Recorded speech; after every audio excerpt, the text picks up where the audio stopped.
attackers astray. Honey objects in general are an old concept, let's say, in information security.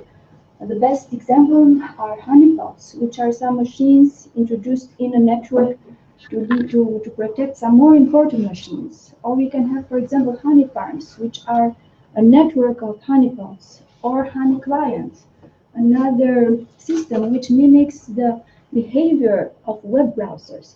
The three first examples are from system level solutions, whereas we can have also data level solutions, such as, for example, honey words and honey documents. Honey documents are some synthetic files which are inserted into a file system for the sake of protection and of also intrusion detection of attackers when they are trying to steal some information in these systems. Honey words is a new idea. It was first introduced in 2013 at MIT by Ari Juels. According to this project, some synthetically generated passwords are stolen at the same storage space with the real user's passwords. But at least at my opinion, this project was not that successful as it should, or as it was shown at the very beginning, because the synthetic passwords, when they are generated by a machine, probably are easily recognizable from real user templates, because as we know, we do not use, for example, at least very random characters as our passwords. We tend to use words in our passwords. For this reason, if, for example, an attacker can steal the information from the honey words, the real passwords, and the synthetic passwords, if he cracks the protection mechanism, for example, the hash, he probably would be able to detect the real password from the set of synthetically generated passwords. How about biometrics? The architecture design is presented in this slide for two phases of a biometric system.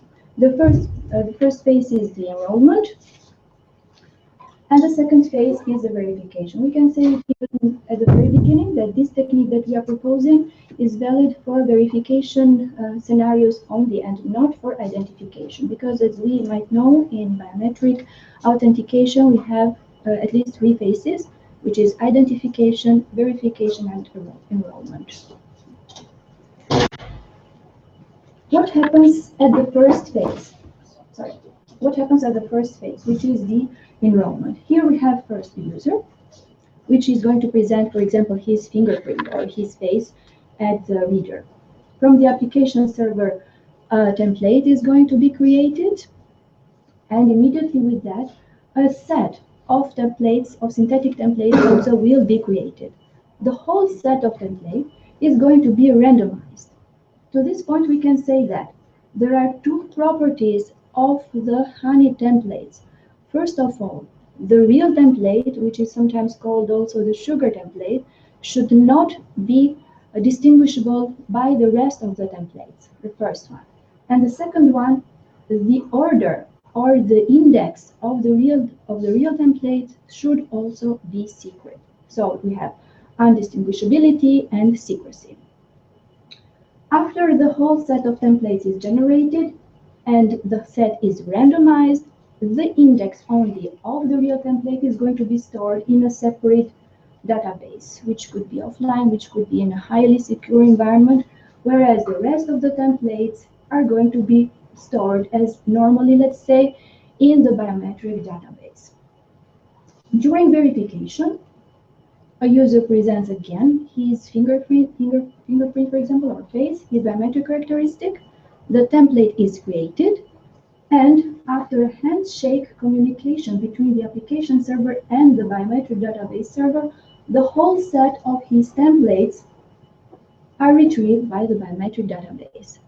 We have then a matching with the whole set of templates with the newly presented template, and the best score from these comparisons is going to be compared to the index of what was previously stored in the honeychecker database. Here in this moment, there can happen different options, let's say. First of all, if the index is going to be the same with the index that is stored in the HoneyChecker database, then the user is going to gain access and is going to be authenticated in the system.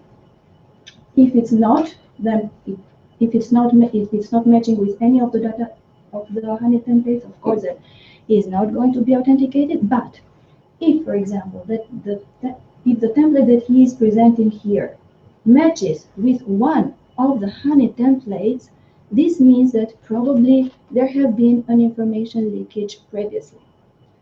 In this case, in the system, for example, an alarm can be set off, can be triggered, or other policy rules might follow according to the specific system.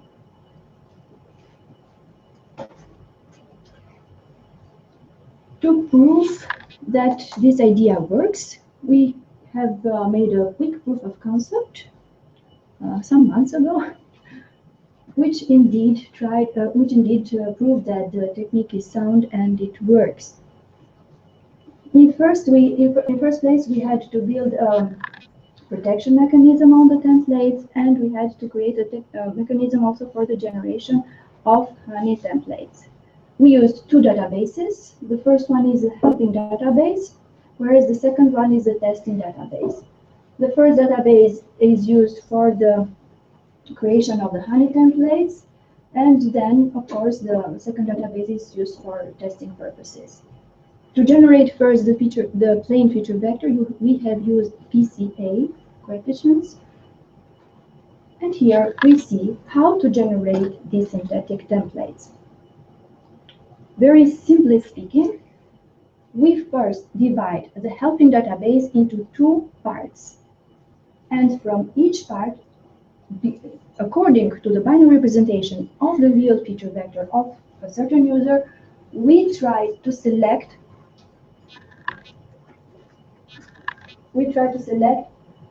the first element or the second element depending on the binary value of the vector. For example, from here we have the representations of zeros, and here we have the representations of ones. If we have a 1, then let's say that the second vector is going to be selected. If we have a 0, then the first one is going to be selected. Again, if we have a 1, the second, etc., etc. Then we collect all the ones. They should be 20 ones and 20 zeros, let's say. And an average of the chosen templates is going to be used for the creation of Honey templates. We will repeat this for the whole set of templates. For example, if for each user we choose to build like 15 more templates, then we're going to repeat this process over. The Honey templates are generated in the same way, but for the binary vector, we have a random binary vector, whereas in the case of the sugar templates, the binary representation depends on the actual representation of the feature vector. How can we measure the first property of templates, which is the undistinguishability? There are no metrics in this case, and in fact, in information security, metrics probably remains one of the main challenges. So we have to build a metric. We have to say that indeed these templates do not differ from each other. For this reason, we have built a classifier, which in our case was a support vector machine classifier. We have created the testing database and the training database and the testing database, and the metric that we present is called the mean difference. The mean difference from the false match rates and the false non-match rates from P.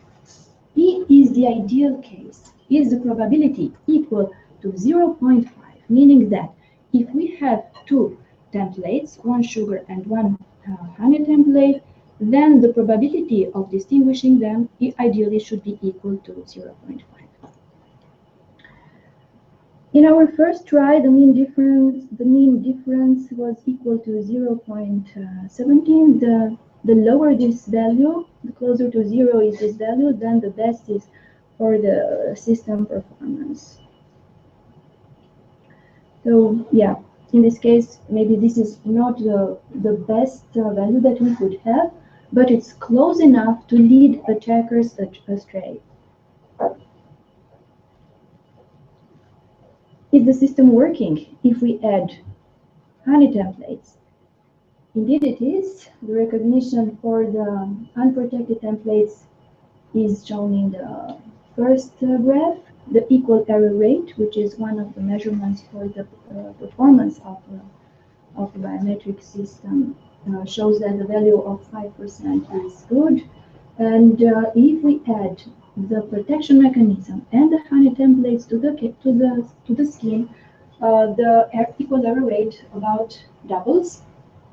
But this in fact is normal, let's say, because in general, biometric template protection schemes are going to give some degradation in the performance of the system. So this was acceptable within the boundaries of the unprotected templates if they're compared with that. Okay. Finally, this is a very, let's say, quick proof of the concept, a very simplified description of the technique. At least I try to, because simplifying technical stuff, at least for me, is sometimes difficult. We can say that biometric protected templates, when they are augmented with honey templates, can be used to hide the real template among a set of synthetically generated templates.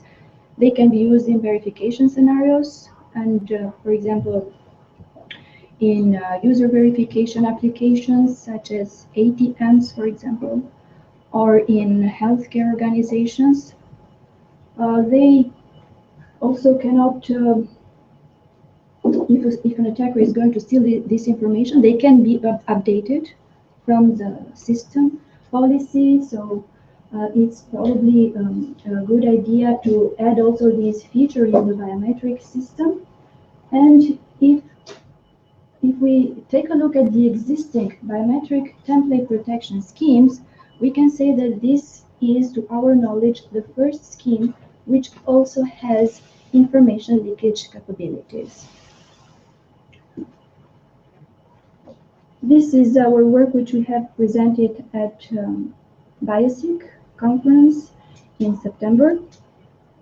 From that presentation now, we have also worked in other topics to extend this idea, also, for example, to other existing template protection schemes. And in fact, we have successfully elaborated two schemes, fuzzy commitment and bloom filters. Also, to improve the distinguishability between sugar templates and honey templates, we have also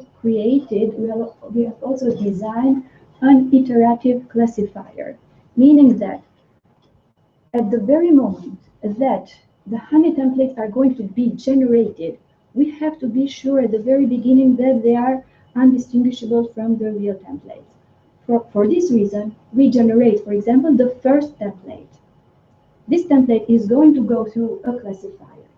If it's going to be classified as a sugar template, then it's okay for us. It can be stored in the database. If it's classified as a honey template, then we iteratively generate these templates for as long as we are sure that after the classification process, we have a set of honey templates which are classified as sugar templates.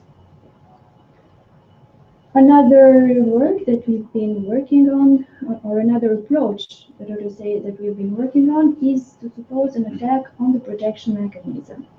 Since in our first solution we have used PCA coefficients, we have to say that a probable attack on the templates could make the attacker reconstruct the images or reconstruct the faces, which of course are not the faces of the real user. But anyhow, is an attacker able to distinguish these faces, these synthetically generated faces, between honey templates and sugar templates?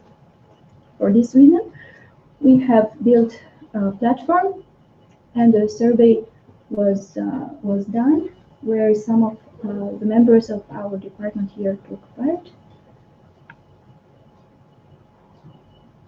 Here is a demo of this platform.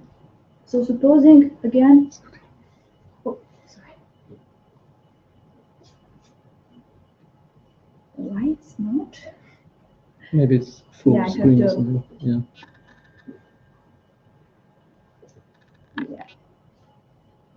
Yeah. Yeah, it's a little bit different from the presentation here because of the changing of the screen resolution. But just to create an idea, for example, a possible attack on the protection mechanism on sugar and on honey template, because when the attacker is going to steal the information, he has no idea what is in the templates or how they can be differentiated. He is going to build, and the result is going to be some faces like this, some ghost faces, let's say. The first set is from sugar templates. These are reconstructed sugar templates, and these are reconstructed honey templates. The results of the survey were really interesting because indeed the subjects were not able to differentiate at least what they perceived visually from the images. Other information from the survey was that female were a little bit more accurate than male. We also divided different age groups in this survey, and the results are actually published, but they are still under review. As a future work in this direction, yep, we can apply this idea also, or extend this idea even to other biometric characteristics in our plan. It's included the first try on fingerprints, and then we can try multi-biometrics between faces and fingerprints, and if time will promise, probably even on iris. We can also apply honey objects, meaning that in the database we can store templates for each user. But why don't we add whole sets of users? This is something commonly done in healthcare systems. For example, they just inject some fake personalities, which are probably well-known personalities, to attract or to lure intruders, which in this case mostly are insiders. Then the system can see the main focus or the main aim of these intruders, how far they can go, where did they come from, why they were looking for this information. Okay. And another topic, future work, could be, for example, the redesign of the enrollment phase. If we want future biometric system include honey templates or honey objects in or honey subjects, sorry, in their system, then this means that a new, let's say, a re-engineering of the enrollment phase should be done in order to include these new capabilities in the system. Okay. That was all for my part. Thank you. Any questions, comments? Anything you didn't understand? Come on, you. Something you didn't understand. I understood most of it.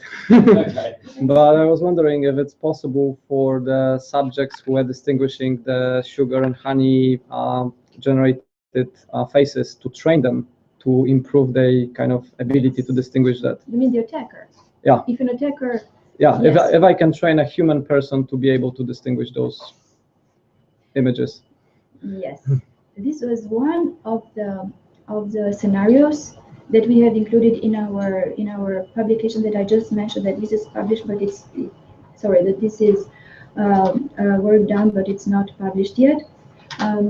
Supposing that an attacker is just gathering this information, is just gathering these templates, and is he training any classifier?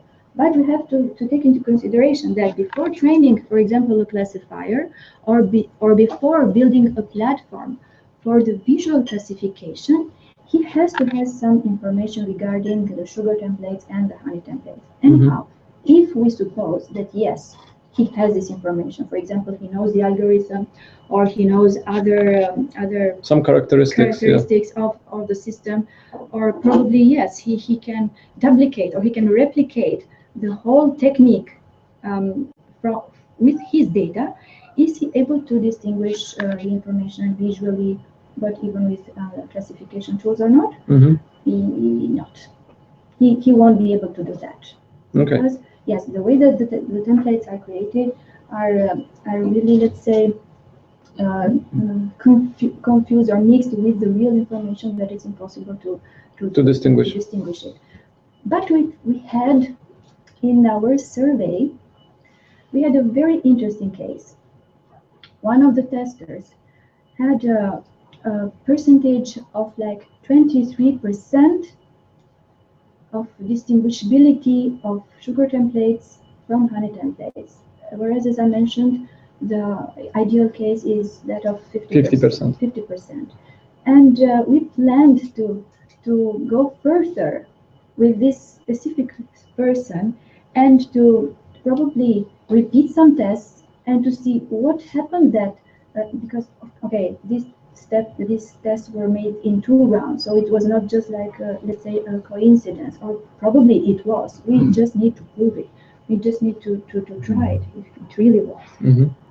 So we had this specific case of perceptual visual perception of faces, which was, let's say, the best solution with the other subjects. Okay. Thank you.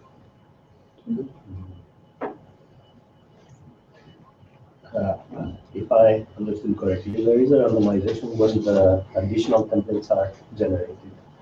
Is there a randomization where the honey template, the sugar template, is generated, meaning that if the template is generated today, and then we generate additional,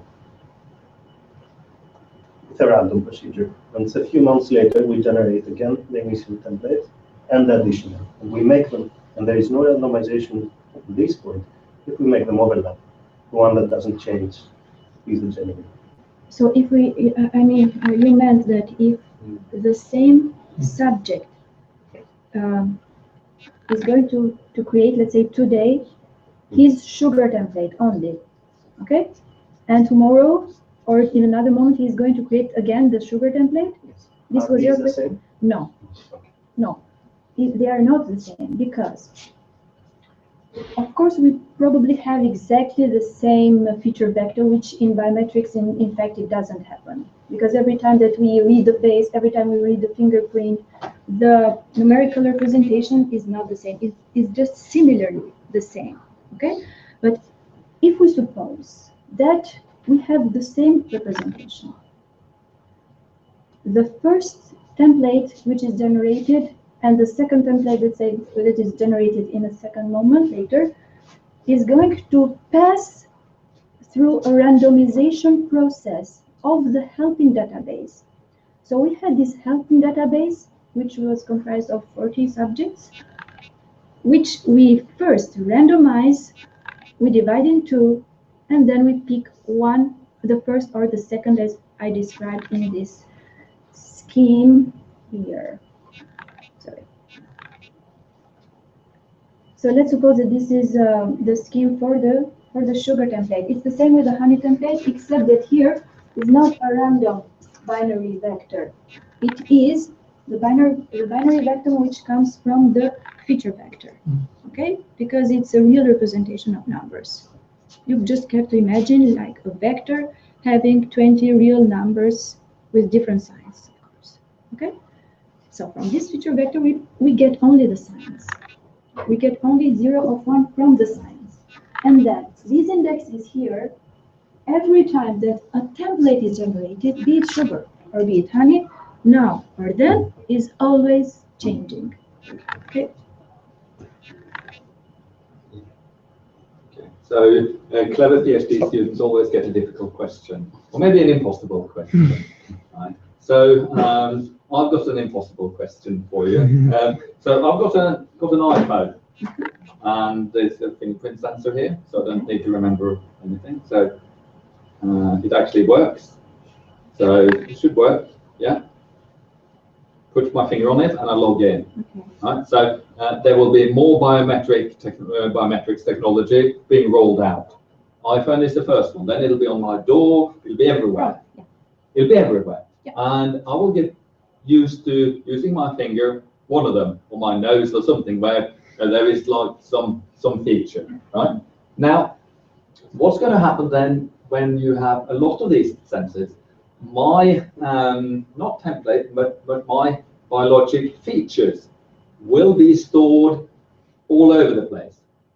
Okay, so there will be potentially, since I'm used to all these sensors, if there is like a new sensor somewhere, I won't think twice. I'll just, yeah, I need to put my finger on it. I need to authenticate. But that could be a fake sensor. Okay, so you cannot work under the assumption that your fingerprint is going to be kept secret. When this technology kind of takes off, there will be so many biometric sensors that my fingerprint will be common knowledge. Okay, now, how do you deal with that using your technology? Well, I think that from the very beginning, this assumption should not hold. Because in a biometric system, the raw data, the fingerprint, is not stored. So even though, for example, you have a plethora of systems which you use only your fingerprint, then this image, let's say, of your fingerprint is not going to be stored there. Every system is going to have its own reader, probably its own algorithm from which it extracts the feature, its own algorithm from which it creates the templates. So it should not be possible to link different systems with this information coming from your fingerprint. This is also a requirement of the ISO standards in biometric systems. So information, the raw image information should not be stored, and the templates should not link to each other when they are used in different applications. Okay. So if my fingerprint is public knowledge, a dummy finger, a dead finger, can easily be constructed. Okay. yes, but Now, then what happens here? So then the whole biometric world will fall apart. Have you seen what's the name of that film where they have rubber masks? Yeah. And there you have just rubber fingers. I mean, you've got these home 3D printers. Technology is moving along all the time. So is it realistic to think that the technology that is good at detecting and distinguishing is always going to be better than the one that is designed to produce and fake fingers? So then what's going to happen to biometrics? You can't keep it secret. You can't be sure that it's a real finger. The whole biometric world will collapse, Patrick. Right after the collapse of the crypto world, because whatever crypto algorithm they had 30 years ago, that's broken now. And so there it's a race, of course, to make sure that a couple of years ago they had DES40, which was the exportable algorithm. Okay, at some point it could be broken. Okay, we went to DES56. Okay, that could be broken. We went to triple DES. So it's going up and down. Sometimes the hackers win, sometimes the security people win. Same with biometrics. Yeah, but I only got so many minutiae you can choose from. So are we trying to solve an impossible problem?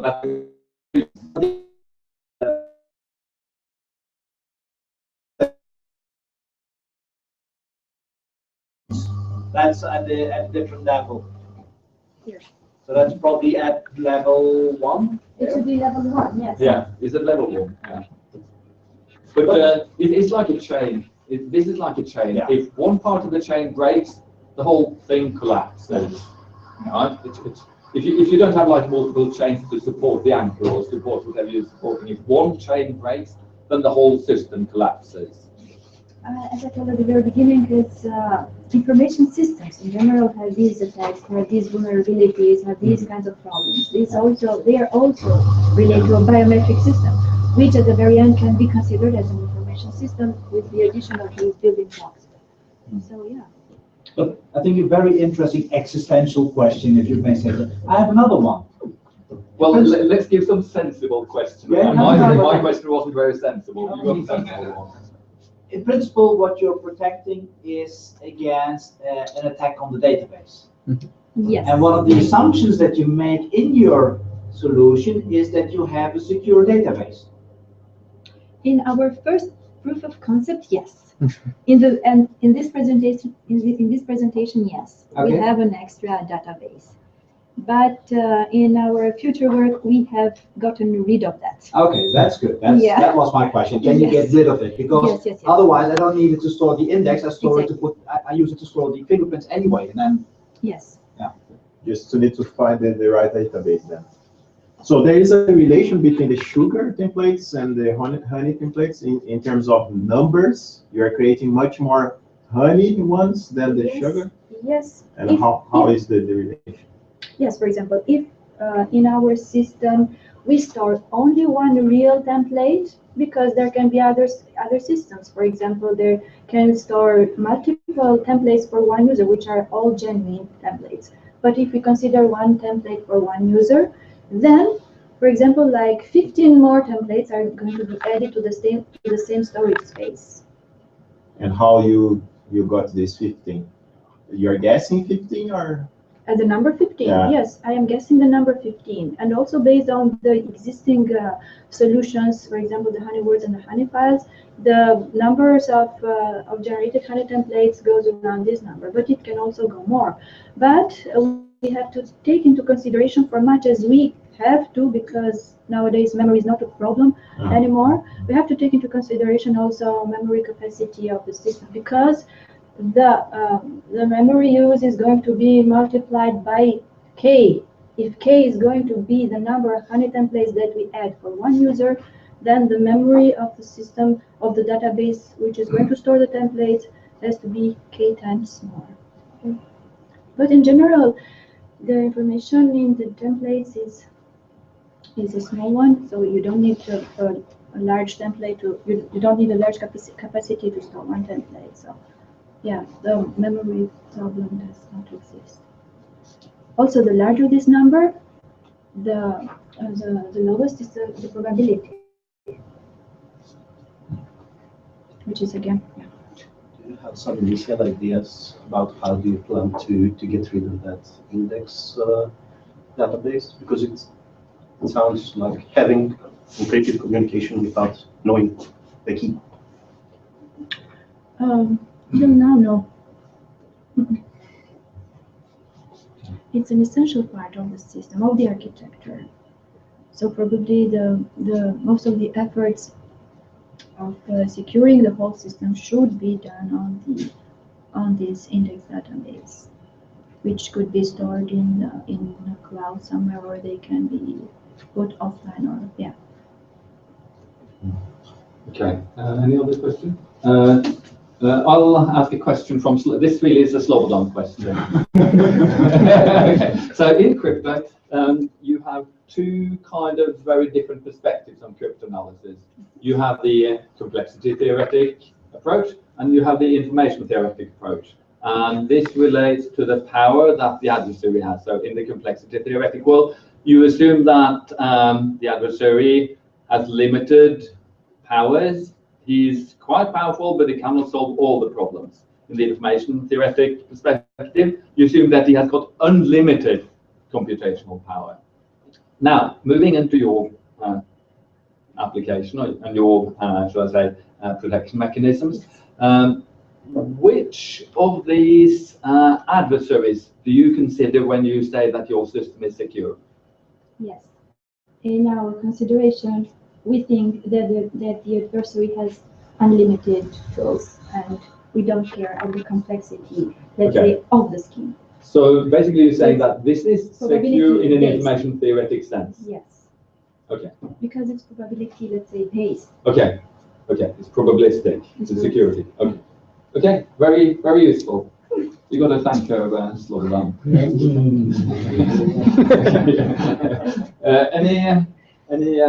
Any other questions? Okay. Let's thank the speaker again. So don't go away, because there will be another presentation by Eric. Are we going to have a little break now? Yeah. Some cake?